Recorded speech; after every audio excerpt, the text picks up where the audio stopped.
Friends, welcome back to my channel. और आज की वीडियो में हम जो है लिपि करने जा रहे हैं सरस्वती पांडे और गोविंद पांडे जी की बुक से। तो हमारी ये सीरीज चल रही है जिससे 9 दिसंबर 2026 के लिए। अगर आप भी तैयारी करें तो ये वीडियो काफ़ी हेल्प करेगी। तो चलिए शुरू करते हैं। पंडित कामता प्रसाद गुरु के अनुसार लिखित भाषा में मूल ध्वनियों के लिए जो चिन्ह लगाए जाते हैं वे भी वर्ण कहलाते हैं, ऐसा कामता प्रसाद जी ने कहा है। जिस रूप में वे लिखे जाते हैं उसी को ही क्या कहते हैं? लिपि कहते हैं। लिपि के विकास की देखिए ये अवस्थाएं मानी जाती हैं, और ये अवस्थाएं आपको पता होनी। पहले चित्र लिपि, फिर प्रतीक लिपि, फिर भाव लिपि, फिर ध्वनि लिपि। ठीक है, तो ये इस तरीके से इन्होंने बताई है। ठीक है, आगे हम पढ़ेंगे ध्वनि लिपि में अक्षरात्मक।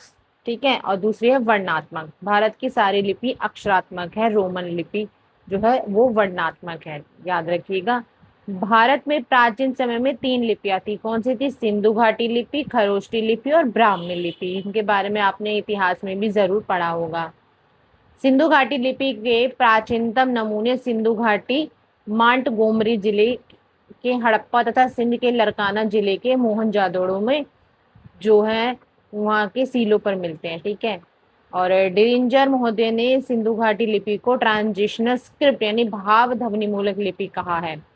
सिंधु घाटी लिपि की ध्वनि के चिन्हों की संख्या को लेकर विभिन्न विद्वानों में मतभेद है। ठीक है, अब जैसे यहाँ पे दे रखा है इन्होंने, हंटर ने 253 बताए हैं, लैंडन ने 228 और गैंड और स्मिथ ने 396। याद रखिएगा। अब आगे बढ़ते हैं। खरोष्टी लिपि का प्राचीनतम नमूना जो है पश्चिमोत्तर भारत के शाहबाजगढ़ यानी जो पंजाब का एरिया हो गया, यूसुफ फजई जिला, और मानेसर का पंजाब का हजारा जिला, अशोक के शिला अभिलेखों से जो है प्राप्त हुआ है। चलिए आगे देख लेते हैं। आगे खरोष्टी लिपि के नामकरण के संबंधों में भी जो है विद्वानों में अभिमत। ठीक है, विद्वान चीनी कोश फावान शुलिन ने खरोष्ट नामक व्यक्ति से, ठीक है, डॉक्टर राजवली पांडे का जो है खरदहे औष्ठ के समान है। डॉक्टर सुनीति चटर्जी ने खरगोश से खरोष्टी बना है। ठीक है, खरोशोश से। ठीक है,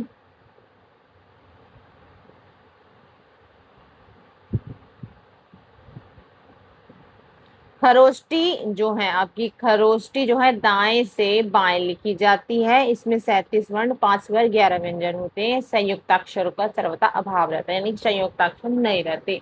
ब्राह्मी लिपि में प्राचीनतम नमूने बस्ती जिले से प्राप्त, पिपराला के स्तूप और अजमेर के जिले में वडली गांव से शिलालेख मिलते हैं।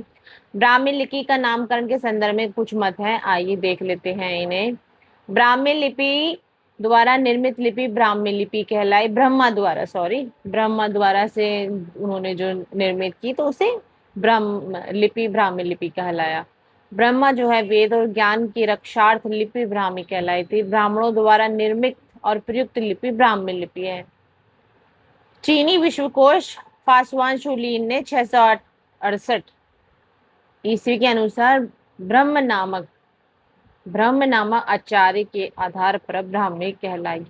अगला है, ब्राह्मी लिपि की उत्पत्ति को लेकर मुख्यतः 2 मत प्रचलित हैं। ठीक है, कौन कौन से हैं देख लेते हैं।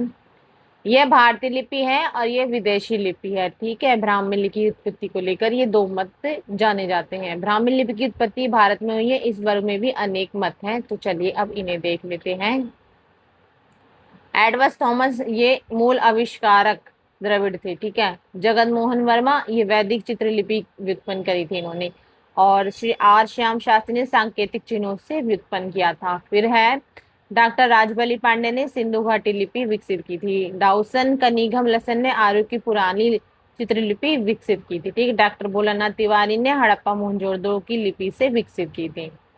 ब्राह्मी लिपि की उत्पत्ति विदेश में हुई है, इस वर्ण में भी अनेक मत है जो कि हम आगे की वीडियो में देखते हैं। ठीक है,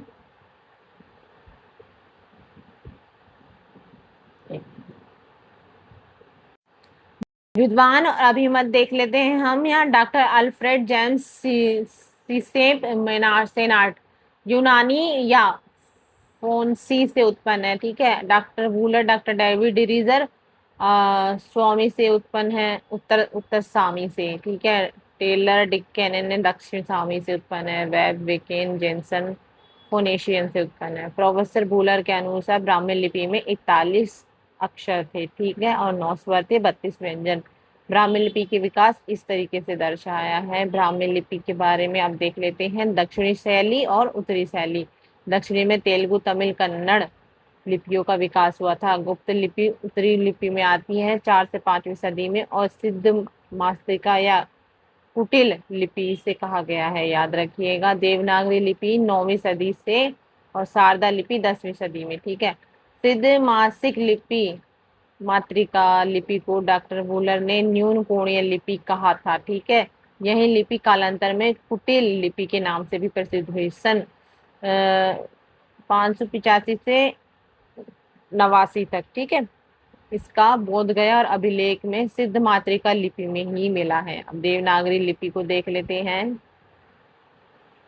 ब्राह्मी की उत्तरी शैली से 4 से 5वीं सदी में गुप्त लिपि, और गुप्त लिपि से 6ठी सदी से कुटिल लिपि विकसित हुई थी। इस कुटिल लिपि से 9वीं सदी के लगभग नागरिक के प्राचीन रूप के विकास हुआ था, उसे ही प्राचीन नागरिक कहते हैं।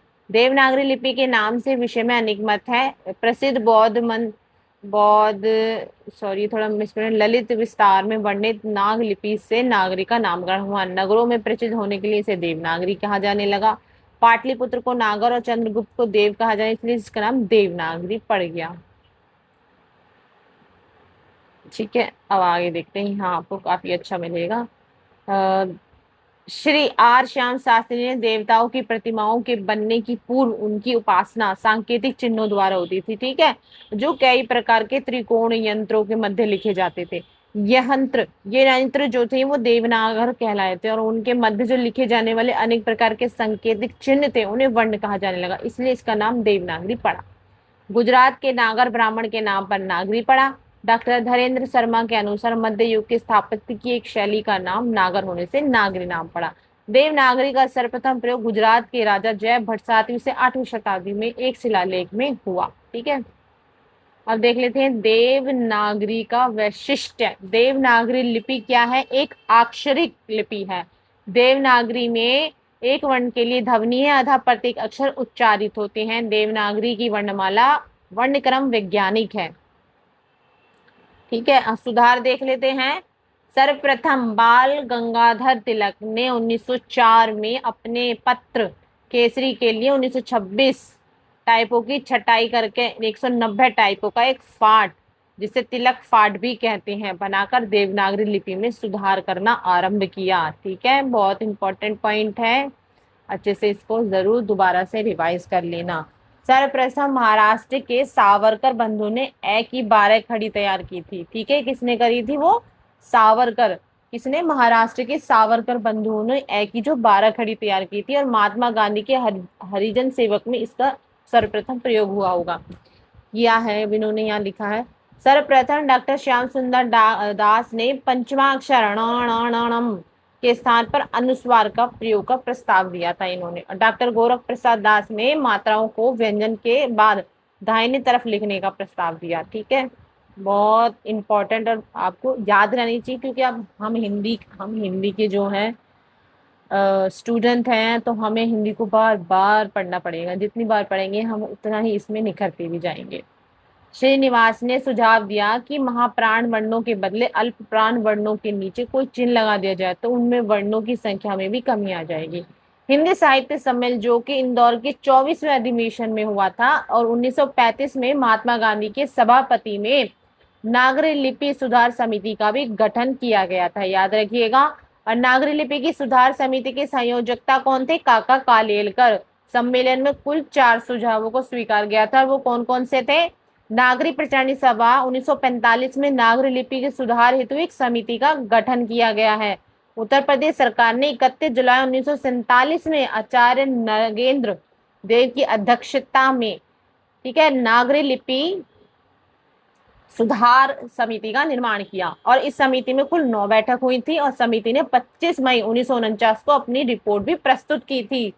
नगेंद्र देव ने समिति रिपोर्ट के बाद उत्तर प्रदेश सरकार ने 29 नवंबर और 1953 को, ठीक है याद रखिएगा, नागरी लिपि सुधार संबंधी सुझावों पर विचार करने के लिए लखनऊ में लिपि सुधार परिषद का गठन किया और विभिन्न राज्यों और मंत्री और विद्वानों ने इस परिषद में जो उन सबको आमंत्रित भी किया। याद रखिएगा, उत्तर प्रदेश सरकार द्वारा गठित लिपि सुधार परिषद की बैठक की अध्यक्षता तत्काल उपराष्ट्रपति, उस टाइम के जो उपराष्ट्रपति थे, डॉक्टर सर्वपल्ली राधाकृष्णन ने की थी। ठीक है, इस पॉइंट को दोबारा से पढ़ लेते हैं कि उत्तर प्रदेश सरकार द्वारा जो गठित लिपि सुधार परिषद की बैठक की अध्यक्षता किसने करी थी, जब वहां उस काल के तत्कालीन, ठीक है, उस टाइम के उपराष्ट्रपति कौन थे, सर्वपल्ली राधाकृष्ण जी ने की थी। फिर डॉक्टर सुनीति कुमार चटर्जी ने कतिपय जो परिवर्तनों के साथ देवनागरी लिपि के स्थान पर रोमन लिपि को स्वीकार करने का सुझाव दिया था। ठीक है,